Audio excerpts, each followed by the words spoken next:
आमिर के परिवार के मुताबिक अक्टूबर के महीने में आमिर एक हफ्ते के लिए पहलगाम चला गया था। उसके दिल्ली जाने की कोई जानकारी नहीं है। अब ये खबर आ रही है कि जो उमर है, उमर छोटे भाई है कि बड़े हैं? बड़े हैं और आमिर छोटे हैं। आमिर अली जो है, आमिर रशीद के बारे में कहा जाता है कि उन्होंने ही दिल्ली ब्लास्ट में डॉक्टर उमर की मदद की थी। इस तरह से एनआई का रिपोर्ट आया है। हमें वो मालूम नहीं है। वो दिल्ली गए थे कभी गाड़ी खरीदने के लिए? नहीं, इस तरह का कोई नहीं हमें, लेकिन वो पिछली बार गया था। उसने बोला हमें पहलगाम जाना है, लेकिन हमें उसके बारे में कुछ नहीं पता है। कब गए थे पहलगाम बोला था?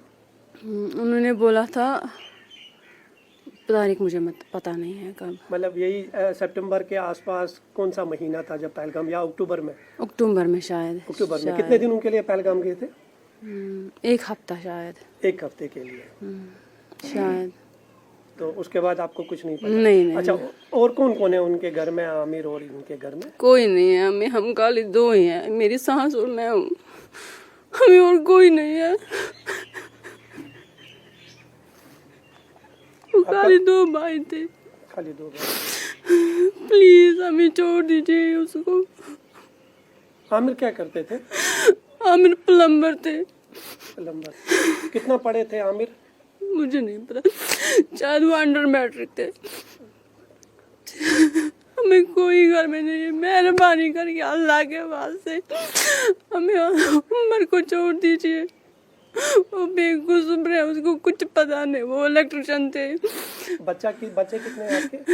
एक है, वो 14 महीने का है। आप उनकी मिसेज है? यस सर, मैं उसकी मिसेज हूँ। हमारे घर में और कोई नहीं है। मेरा ससुर है, वो भी मर गया है। आपका क्या नाम है? मेरा कुलसुम जान है। चलो, अभी आपको कोई जानकारी नहीं है? उमर कहाँ है, आमिर कहाँ है, कोई जानकारी नहीं है? उमर के बारे में बोला गया, वो डलगेट एनआई में। हाँ, उन्होंने बोला वो यहाँ पे इन है, लेकिन आउट नहीं हुआ है अभी वो। आमिर के बारे में कोई जानकारी आमिर के बारे में कुछ नहीं पता है। आपने पूछा था आमिर के बारे में, आमिर कहाँ है, क्या है?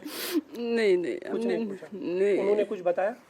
हमने जब हम पहले पामपुर थाने में गए, हमने बोला वो कहाँ, आमिर भैया का है, तो उन्होंने बोला हमें उसकी कुछ पता नहीं है, लेकिन उमर यहाँ पे है।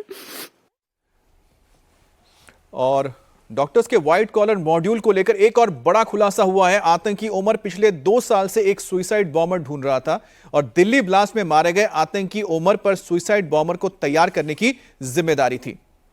उमर ने इसके लिए काजीगुंड के जसीर उर्फ दानिश को तैयार करने की कोशिश भी की।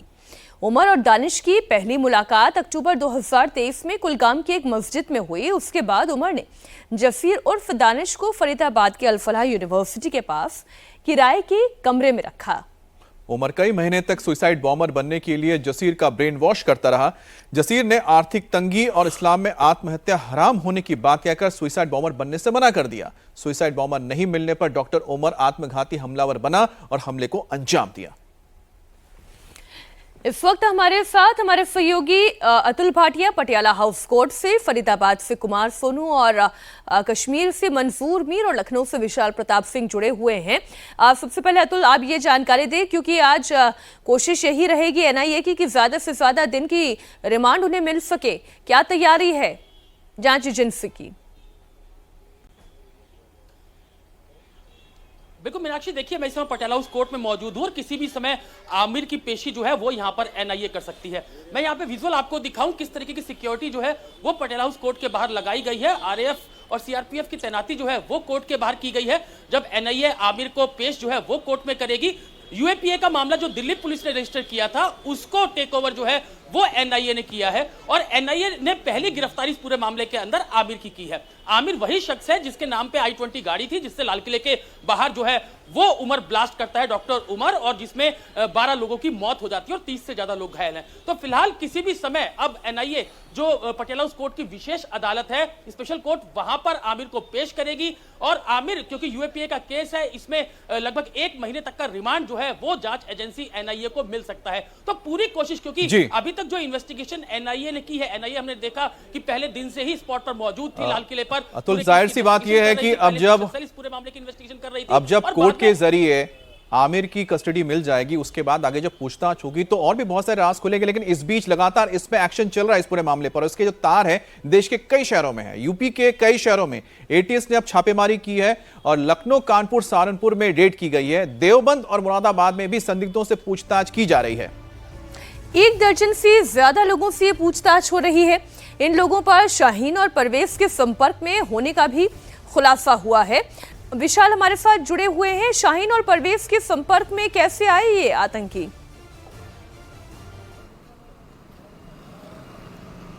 देखिए मीनाक्षी, ये पूरा जो मॉड्यूल है दरअसल वो वाइट कॉलर टेरर मॉड्यूल है। इसीलिए इस पूरे मामले में यूपी एटीएस बहुत फूक के कदम रख रही है। और इसी संपर्क में लखनऊ के पारा इलाके से अगर बात किया जाए तो एक भाई बहन को हिरासत में लिया गया है और उनसे पूछताछ की जा रही है। इसके अलावा लखनऊ, कानपुर, सहारनपुर और उत्तर प्रदेश के पश्चिमी इलाके में कई सारे ऐसे शहर हैं जिससे मेरठ भी शामिल है, शामली भी शामिल है। वहां पर बाकायदा रेड चल रही है एटीएस की। और एटीएस के पास इस बात की जानकारी है कि स्लीपर मॉड्यूल के तौर पर जो लोग काम कर रहे थे डॉक्टर शाहीन के लिए, डॉक्टर परवेज के लिए, जो कि दोनों इस समय एजेंसीज के कब्जे में है, उनसे लगातार पूछताछ हो रही है। तो जिन लोग की संलिप्तता सामने आ रही है, सिर्फ संपर्क में होने से किसी को पूछताछ के लिए नहीं उठाया जा रहा है, जिन लोग की संलिप्तता सामने आ रही है उनको बाकायदा उठाया जा रहा है, उनसे बाकायदा पूछताछ हो रही है। और काफी सारे ऐसे एविडेंसेस आ रहे हैं जिससे साबित हो रहा है कि ये पूरा जो मनी ट्रेल है जिससे जरिए डॉक्टर शाहीन को 20 लाख रुपए जैशे मोहम्मद के जरिए भेजे गए थे हवाला रैकेट के जरिए, तो हवाला कारोबारियों का भी जो कारोबार है उसको भी बाकायदा यहां पर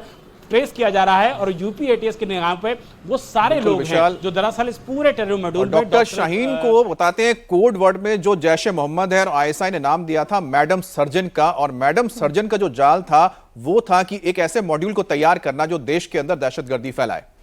और डॉक्टर्स के टेरर मॉड्यूल पर एक्शन भी लगातार किया जा रहा है। अल फलाह यूनिवर्सिटी के चेयरमैन जावेद अहमद सिद्दीकी को दिल्ली पुलिस की क्राइम ब्रांच ने 2 समन भेजे हैं और दिल्ली पुलिस ने अल फलाह यूनिवर्सिटी के खिलाफ 2 एफआईआर भी दर्ज कर लिए हैं। माना जा रहा है कि अल फलाह का फाउंडर जावेद अहमद सिद्दीकी दुबई में है। उसका रियल एस्टेट का कारोबार दुबई तक फैला हुआ है। फैमिली को भी उसने दुबई शिफ्ट कर दिया है।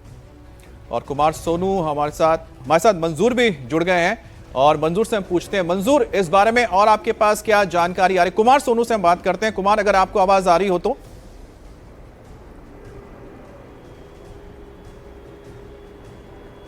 हम कुमार के साथ जुड़ेंगे, लेकिन उससे पहले मंजूर हमारे साथ है। मंजूर, क्योंकि लगातार हम खबरें दिखा रहे थे, इस वक्त आमिर और साथ ही उसके भाई उमर, उसको लेकर भी बहुत सारे चौंकाने वाले खुलासे हो रहे हैं। और क्या जानकारी निकल कर आई है? क्योंकि जिस तरह से एक पूरा नेटवर्क तैयार किया जा रहा था जिसमें कि सुसाइड बॉम्बर भी कोशिश हो रही थी कश्मीर से लाने की, लेकिन वो उसमें मुमकिन नहीं हो पाया डॉक्टर उमर के लिए। ये पूरा का पूरा जाल किस तरह से फैला हुआ था?